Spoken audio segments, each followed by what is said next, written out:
Definitions of discrimination. Well, unfair or unequal treatment of individuals or groups. Consider that sign. Is that discriminatory? Unfair or unequal treatment of individuals or groups?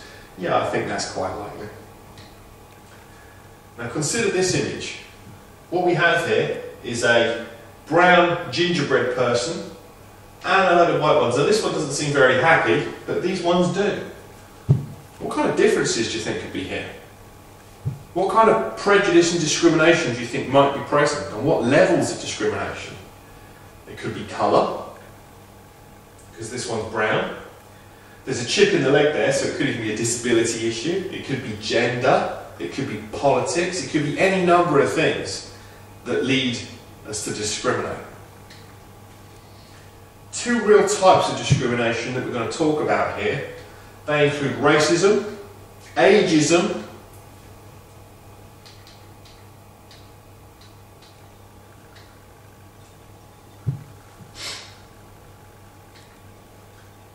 now there are many different types of discrimination.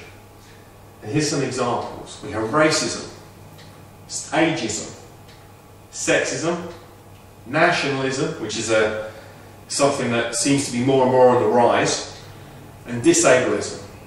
There are many, many more, but these are just some examples for you. Reasons why people discriminate, types of discrimination.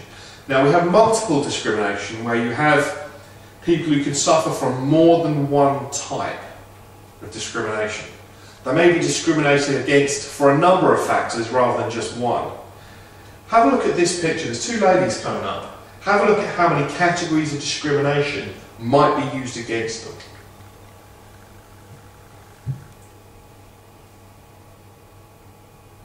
What do you think? Well, they're both ladies, so we could have some gender discrimination. They're both black, so there could be racism. If the older lady here could suffer from ageism. Did I say ageism? Start again.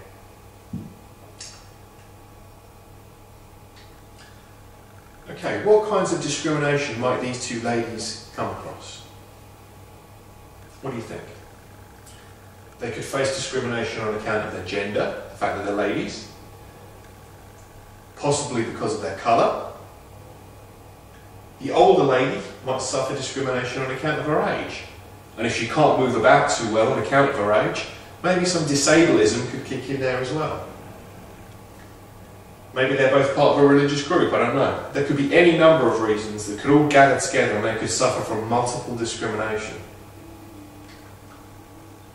Now, discrimination can take place anywhere, but let's look at some specific examples. It can take place at work, and indeed, it does. In education, where educational opportunities are not equally distributed.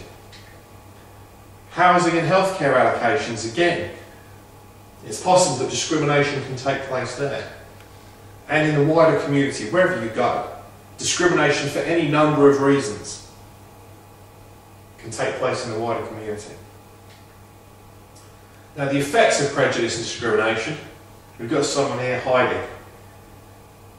Remember when we talked about how when you're not valued as an individual, you could withdraw and you could become more resentful of society and the wider community as a whole. Prejudice and discrimination does shatter lives. It leaves people feeling worthless, less confident, and less chance at improving their lives. And if you feel that everything that you try and do is going to fail, sooner or later you're going to stop trying. If you're pressed upon enough, if you're oppressed enough, it can happen. So, now that we understand the effects of prejudice and discrimination, because we've understood that we are all individuals first, and we should all be valued as such, this becomes more serious because it can become more personal. Direct discrimination targets a particular group or section of society. This is a perfect example. Whites only. Incidentally, if you have a look at that, that is a black guy holding this sign. You can tell by the hand. Can you think of any other signs that you might see that target a particular group or section of society? Something that you might have seen or might have come across? Have a think about it. Indirect discrimination is far more subtle. Whereas the rules that are in place might appear to be fair to everyone, in actual fact, they still allow unfair treatment to individuals or groups, and for no good reason. Here's an example. If I was working at a nightclub and there was a sign on the door that said, "No baseball caps," that would be fair. That would not be discrimination. However, if it said, "No headgear," that could be discriminatory because there are certain sections of our community that wear headgear as a part of their faith. So you see the difference between direct and indirect discrimination. Now there is a lot of legislation regarding equality and diversity, and here are some examples. Bear in mind that you don't need to memorise it, but you need to be aware that it exists and what it relates to.